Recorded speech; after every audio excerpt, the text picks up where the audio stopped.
नमस्कार प्रणाम। मेरा नाम डॉक्टर इंद्रदमन तिवारी है। लखनऊ विश्वविद्यालय के LLB 3 years course LLB 5 years course पे हो रही चर्चा में शामिल होने के लिए आप सभी का हार्दिक स्वागत करता हूँ आपके अपने यूट्यूब चैनल पे। और इस वीडियो में हम बात करेंगे LLB integrated 5 year degree course में जो 8th सेमेस्टर का पहला पेपर है land laws and local laws का, जो दूसरा हिस्सा है उसकी हम लोग बात करने वाले हैं। और आपके जो 4 यूनिट का सिलेबस है उसमें पहले यूनिट में कंसोलिडेशन ऑफ होल्डिंग है। कंसोलिडेशन ऑफ होल्डिंग का मतलब चकबंदी का है।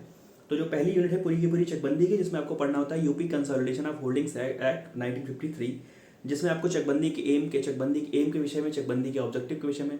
चकबंदी का अगर थोड़ा सा अर्थ संक्षिप्त में समझें तो ये है कि एक जो जोतदार है, किसान है, उसकी जो भूमि है, जो जोते हैं, अगर सामान्य भाषा में कहें तो उसके जो उसका जो खेत है वो अगर अलग अलग जगहों पर छितराया हुआ है, स्कैटर्ड है, तो उसको जो सबसे बड़ा हिस्सा जहाँ पर उसके खेत का है उसकी जगह पर उसको सारी उसकी भूमि उसको वहाँ पर एक जगह पर मिल जाए, एक जगह पर उसको जोत सारी इकट्ठी हो जाए, तो उसको कहते हैं चकबंदी।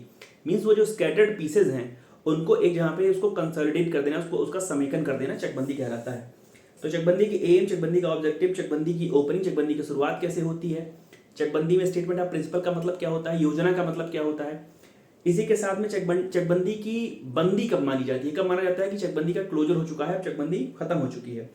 चकबंदी बनाते समय चकबंदी की योजना बनाते समय किन चीज़ों का ध्यान रखना चाहिए, स्कीम जो बनाते हैं तो उसमें किन चीज़ों का ध्यान रखना चाहिए, स्टेटमेंट ऑफ प्रिंसिपल्स का मतलब क्या होता है, कौन सी अथॉरिटीज है जो कंसोलिडेशन को शुरुआत से लेकर के, शुरू होने से लेकर के, बैठक बुलाने से लेकर के, बैठक में उनकी आपत्तियां आमंत्रित करने और ऑब्जेक्शन को इनवाइट करने से और उनके निस्तारण से लेकर के संबंधित है। मतलब कंसोलिडेशन अथॉरिटीज का मतलब कुल मिलाकर के होता क्या है, इन्फोर्समेंट कैसे करते हैं, और कुछ मिसलेनियस जो टॉपिक उसके अंतर्गत हैं। दूसरी यूनिट पंचायत की है। पंचायत में आपको पढ़ना होता है यूपी पंचायती राज एक्ट 1947 का, जिसमें आपको जो कॉन्स्टिट्यूशनल फ्रेमवर्क है, जब आप 73, 74, 73rd, 74th कॉन्स्टिट्यूशनल अमेंडमेंट पढ़ते हैं कॉन्स्टिट्यूशन में, तो वहाँ पाते हैं कि जो त्रिस्तरीय पंचायत की व्यवस्था की गई वहाँ से ये चीज़ निकली हुई है। और ग्राम सभा का मतलब क्या होता है, ग्राम पंचायत का मतलब क्या होता है, बहुत छोटा अंतर है, लेकिन हम लोग बोलचाल की भाषा में कई बार गलत बोलते हैं। ग्राम सभा का मतलब क्या होता है, ग्राम पंचायत किन लोगों से मिलकर के बनती है, कितनी जनसंख्या पर कितने सदस्य होते हैं, न्याय पंचायत का गठन कैसे होता है, न्याय पंचायत के पास शक्तियां कैसी होती हैं, क्या न्याय पंचायत की जो शक्तियां हैं वो जुडिशियल मजिस्ट्रेट फर्स्ट क्लास की शक्तियों के बराबर हैं, क्या जो न्याय पंचायत के पास पेनाल्टी लगाने की शक्ति है उसकी अधिकतम सीमा कितनी है, जो बाजार या हाट या जो मेले लगते हैं उससे जो कर वसूला जाता है, जो टैक्स वसूला जाता है, उसको कहाँ पे लगाया जाता है, इस प्रकार से छोटे छोटे टुकड़ों में जोड़ करके चीजें आपसे पूछी जाती हैं। ग्राम सभा का काम क्या होता है, ग्राम पंचायत का काम क्या होता है, न्याय पंचायत का काम क्या होता है।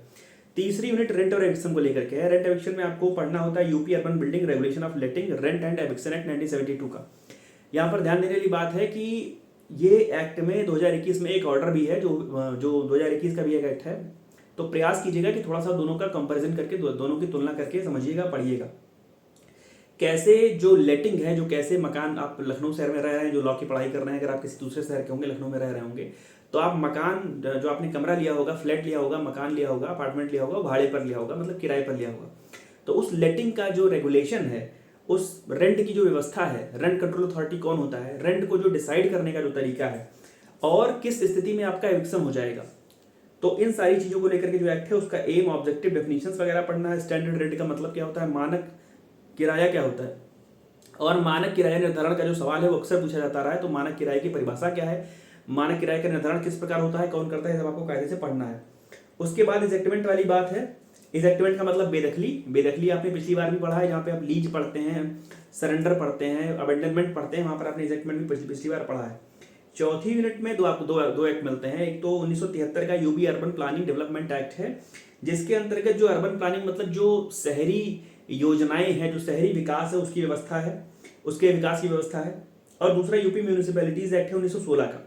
1916 का जो ये उत्तर प्रदेश नगरपालिका अधिनियम है, या महानगरपालिका अधिनियम बोल लें इसको, तो इसके अंतर्गत जो नगर पालिकाओं, जैसे लखनऊ महानगर है, गोरखपुर महानगर है, आप सुनते होंगे, LDA है, गीडा है, नोएडा है, तो ऐसे करके जो प्रदेश में जो बड़े महानगर हैं उनकी जो म्यूनिसिपैलिटीज जहाँ पर हैं उनके लिए क्या व्यवस्था है, उनके लिए क्या नियम कायदे बनाए गए हैं। तो कुल मिलाकर के आपको 5 एक्ट पढ़ने हैं। UP consolidation of land holding act, UP Panchayati Raj act, UP urban planning regulation of letting rent and eviction act 1972 का, UP urban planning and development act 1973 का है, यूपी म्यूनिसिपैलिटीज एक्ट 1916 का है। अब अगर सवालों की बात करें तो जो आपके लिए सबसे जरूरी सबसे पहला सवाल है वो चकबंदी का लेकर के। चकबंदी की परिभाषा क्या है, चकबंदी का उद्देश्य क्या है, चकबंदी क्यों की जाती है, चकबंदी की शुरुआत कैसे होती है, चकबंदी की जो पूरी की पूरी प्रक्रिया है शुरू होने से लेकर के समाप्त होने तक उस सब के सब आपको कायदे से पढ़ना है। सवाल इस प्रकार से है कि what do you mean by consolidation, state the main objects of UP consolidation of holdings act 1953। प्रयास ये करिएगा कि पढ़ाई करने से शुरू जब आप करिए तो जितने भी एक्ट हैं उनके जो प्रियम्बल उसको कायदे से पढ़ लीजिएगा। जब एक्ट की प्रियम्बल आप पढ़ेंगे तो आप पा जाएंगे कि म्यूनिसिपैलिटीज एक्ट का जो उद्देश्य है, जो उसका कहे कि सोल ऑब्जेक्टिव है वो क्या है, या अर्बन प्लानिंग डेवलपमेंट एक्ट का जो सोल ऑब्जेक्टिव है वो क्या है, या कहे कि कंसोलिडेशन ऑफ होल्डिंग एक्ट का जो उद्देश्य है वो क्या है। तो इस प्रकार से आपको समझ में आ जाएगा कि कंसोलिडेशन के अंतर्गत ये इसकी आवश्यकता क्यों पड़ती है। कंसोलिडेशन से दो सवाल आपको मिलते हैं। उसमें दूसरा जो सवाल है वो स्टेटमेंट ऑफ प्रिंसिपल्स हैं, कैसे बनते हैं, कंसोलिडेशन स्कीम का मतलब क्या होता है, प्राइमरी स्कीम का मतलब क्या होता है, कब कहा जाएगा चकबंदी खत्म हो चुकी है। जैसे सवाल है कि how statement of principles is prepared, किस प्रकार से ये जो सिद्धांतों का विवरण है ये किस प्रकार से तैयार किया जाता है, और जो ऑब्जेक्शंस हैं सिद्धांतों का विवरण जब सार्वजनिक किया जाता है, स्टेटमेंट ऑफ प्रिंसिपल जब सार्वजनिक किए जाते हैं, पब्लिक किए जाते हैं, तो उस पर जो ऑब्जेक्शंस आते हैं उनके निस्तारण की जो व्यवस्था है वो किस प्रकार से है। मैं इसको पढ़ करके सुनाऊं कि how statement of principles is prepared, objection received on statement of principles can be disposed of in what manner under UP consolidation of holdings act 1953। किस प्रकार से उनका निस्तारण किया जाएगा, आपत्ति का निस्तारण किया जाएगा। क्या खुली बैठक होगी, क्या घर घर जाकर बताया जाएगा, क्या नोटिस छपा होगी, या क्या सबको डाक के द्वारा या व्हाट्सएप ग्रुप पे भेजा जाएगा कि आओ स्टेटमेंट ऑफ प्रिंसिपल बन चुका है, इसको जानकारी कर लो। इसके बारे में आपको पढ़ना है। उसके बाद आगे बढ़े तो जो ग्राम सभा, ग्राम पंचायत, न्याय पंचायत वाली बात है वो तीनों ही आपके लिए बहुत जरूरी है। ग्राम सभा का जब सवाल कभी पूछा गया है तो ग्राम सभा के काम भी पूछे गए हैं, लेकिन ग्राम पंचायत, न्याय पंचायत दोनों का गठन आपको कायदे से देखना है। ग्राम पंचायत का गठन किस प्रकार से होता है, कंपोजिशन कैसे है, ग्राम पंचायत के चुनाव को लेकर के समझिएगा। यहां तक कि उसमें कभी कभी इस प्रकार का सवाल भी पूछा जाता है कि क्या ग्राम पंचायत प्रमुख जो है यानी प्रधान जो है, क्या उसके खिलाफ नो कॉन्फिडेंस मोशन, अविश्वास प्रस्ताव लाया जा सकता है, क्या उसको उसके पद से हटाया जा सकता है अविश्वास प्रस्ताव ला करके। तो आप जब ग्राम पंचायत पढ़िए तो उसके पावर्स पढ़िए, उसके फंक्शंस पढ़िए, प्रोसीजर पढ़िए किसका, रिमूवल ऑफ प्रधान का, अंडर यूपी पंचायती राज एक्ट 1947। उसके बाद जब हम आगे बढ़ते हैं, जैसे हम लोगों ने कंसोलिडेशन में चकबंदी में हम लोगों ने बात कही कि उसकी शुरुआत होगी, ओपनिंग होगी, तो उसकी शुरुआत किसके द्वारा होगी, कौन उसकी शुरुआत करेगा, कौन लोग उसका निस्तारण करेंगे, कौन उसमें अथॉरिटीज होंगी, मतलब कंसोलिडेशन अथॉरिटीज को भी कायदे से देख लीजिएगा कि जो चकबंदी के प्राधिकारी हैं, चकबंदी के अधिकारी हैं वो कौन लोग हैं, डीडीसी का मतलब क्या होता है, एसओसी का मतलब क्या होता है, ऐसे करके उसमें तमाम सारी पोस्टें हैं। आप लोग अपने घरों में, मुझे लगता है कि जो लोग ग्रामीण परिवेश से जुड़े हैं, जो लोग ग्रामीण क्षेत्रों से जुड़े हुए हैं, उनके घरों में आप पूछिए तो चकबंदी के मुकदमे चल जरूर रहे होंगे। मतलब मैं इसको बिल्कुल 100% नहीं कहूंगा कि सबके यहाँ पर, लेकिन हर दूसरे चौथे आदमी के यहाँ चल रहे होंगे। मेरे खुद के यहाँ चले हैं तो इसलिए मैं कह रहा हूँ। तो चकबंदी के अंतर्गत अब जैसे उसमें कभी कभी इस प्रकार से सवाल पूछ लेते हैं कि असिस्टेंट कंसोलिडेशन ऑफिसर जो है, जो सहायक चकबंदी अधिकारी है, उसके शक्तियों के विषय में बताइए। जो जिला चकबंदी अधिकारी है या जो कमिश्नर है चकबंदी का, उसके शक्तियों के बारे में बताइए। उसके बाद आगे बढ़े तो म्यूनिसिपैलिटीज को लेकर के जो उसके कॉन्स्टिट्यूशन को लेकर के, उसका गठन कैसे होता है, उसका चुनाव वगैरह कैसे होता है, और विघटन खूब पूछा जाता है। तो जब आप म्यूनिसिपैलिटीज पढ़ रहे हो तो उसका विघटन जरूर पढ़िए। जैसे एक सवाल पुराना आया हुआ है कि discuss the dissolution and consequence of dissolution of municipality under UP municipality act 1916। Uttar Pradesh नगर पालिका अधिनियम 1916 के अंतर्गत नगर पालिका के विघटन एवं विघटन के परिणामों की विवेचना कीजिए। विघटन होगा कैसे और विघटन माने कंसीक्वेंस उसके क्या होंगे, अगर विघटन हो गया तो उसके कंसीक्वेंस क्या होंगे। उसके बाद हम जब आगे बढ़ते हैं तो जो म्यूनिसिपैलिटीज वाले एक्ट से सवाल पूछा जाता है वो मुख्यतः जो पूछा गया है वो बार बार टैक्स को लेकर के पूछा गया है कि टैक्स कलेक्ट कौन कर, टैक्स कलेक्ट किस किस मद में किया जाएगा, मद मतलब किस किस एवज में किया जाएगा, और उन टैक्सेस से काम क्या होने जा रहा है वापस। एक सवाल में पढ़ करके बताऊं, discuss the provisions relating to imposition of taxes by municipality under UP municipalities act 1916। Uttar Pradesh नगर पालिका अधिनियम 1916 के अंतर्गत नगर पालिका परिषद को कर अधिरोपित करने से संबंधित प्रावधानों की व्याख्या कीजिए। बार बार ये सब सवाल पूछे गए हैं कि टैक्स को लेकर के खूब पूछा गया है, जोनल प्लान को लेकर के, मास्टर प्लान को लेकर के भी खूब सवाल पूछा गया है। आगे बढ़ते हैं तो जो UP urban planning development act में एडवाइजरी काउंसिल की व्यवस्था है। एडवाइजरी काउंसिल की हिंदी कहें तो जो सलाहकार परिषद है। उत्तर प्रदेश शहरी नियोजन एवं विकास अधिनियम 1973 के अंतर्गत सलाहकार परिषद के गठन के प्रावधानों की व्याख्या कीजिए। आपके शहर में आप सुनते होंगे आवास विकास परिषद है, कहते हैं कि वो भैया आवास विकास कॉलोनी में रहते हैं, या कहते हैं कि ये आवास विकास के फ्लैट हैं। तो आप बार बार जो ये सुनते हैं आवास विकास का मतलब क्या है, आवास विकास का मतलब यह है कि लोगों को बसावट की व्यवस्था कर, लोगों के बसावट की व्यवस्था करना, लोगों के बसने की व्यवस्था करना, ये भी सरकार का दायित्व है, सरकार का काम है कि कोई बेघर ना रहे। तो इस प्रकार से वो कम रेटों पर आप सुनते होंगे कि लॉटरी निकलती है, एलडीए के माध्यम से निकलती है, या जिस भी हो सकता है महानगर के हो तो वहाँ के डेवलपमेंट अथॉरिटी के माध्यम से ये सारी व्यवस्था होती हो।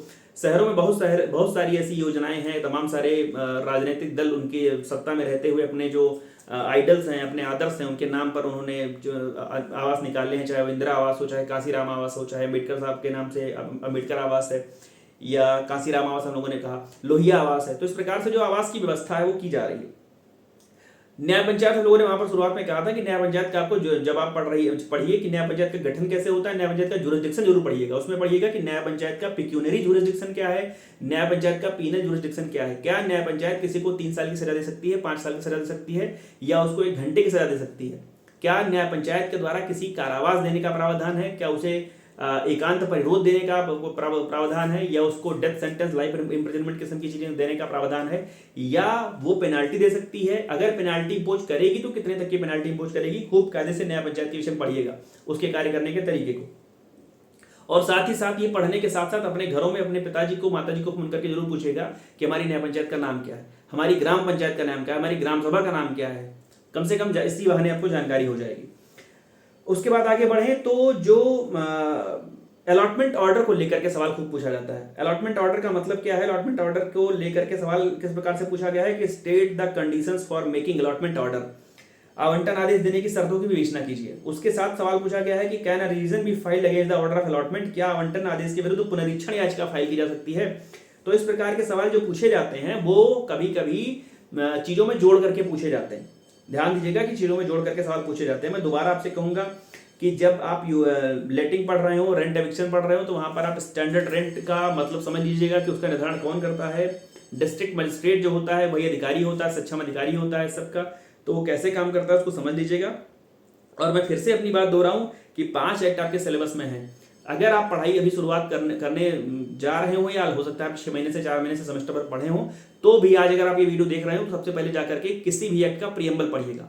आपके सामने अगर UP urban planning and development act है, अगर आपके सामने यूपी म्यूनिसिपैलिटीज एक्ट है, अगर आपके सामने UP consolidation of holding act है, तो सबसे पहले जाके प्रीएम्बल में पढ़िएगा कि उसका उद्देश्य क्या है, उसकी प्रस्तावना क्या है। जैसे आप कॉन्स्टिट्यूशन का प्रीएम्बल पढ़ते हैं, क्योंकि वो बहुत मशहूर है, प्रसिद्ध है कि कॉन्स्टिट्यूशन की प्रीएम्बल पढ़ने का एक फैशन सा है कि हम भारत के लोग भारत को, तो वैसे ही आप किसी भी एक्ट को उठाइए तो आप उसका प्रीएम्बल जरूर पढ़ा करिए। वो प्रीएम्बल से आपको बिल्कुल कहीं की समरी मिल जाएगी, या आप ये समझ जाएंगे कि इस एक्ट में आगे क्या आने वाली चीजें हैं। नहीं तो आप ये सेमेस्टर बीतने के बाद भी कंफ्यूज रहेंगे कि UP urban planning and development act में और यूपी म्यूनिसिपैलिटीज एक्ट में अंतर क्या था, मुख्य उनके कामों में क्या अंतर था, उनके उद्देश्यों में क्या अंतर था, उनके ऑब्जेक्टिव में क्या अंतर था। तो ढेर सारी शुभकामनाएं 8वें सेमेस्टर एलएलबी इंटीग्रेटेड कोर्स के उन लोगों के लिए जिनका पेपर पहला ये है लैंड एंड लोकल लॉज का, दूसरा हिस्सा है ये खत्म होने जा रहा है। और मैं इस बात पे जोर डालूंगा कि आपका जो ये पेपर है इसको बिल्कुल हल्के में मत लीजिएगा। ये जमीन का कानून है और आपके जुडिशरी के सवाल पेपर्स में खूब पूछा जाता है। तो ढेर सारी शुभकामनाएं, आप सभी को जुड़े रहिए और अन्य लोगों को भी जोड़िए यहाँ पर। और जो भी आपका नया अगला पेपर होगा उसकी वीडियो को लेकर के मैं जल्दी आपके समक्ष उपस्थित हो जाऊंगा इसी वादे के साथ। धन्यवाद, प्रणाम।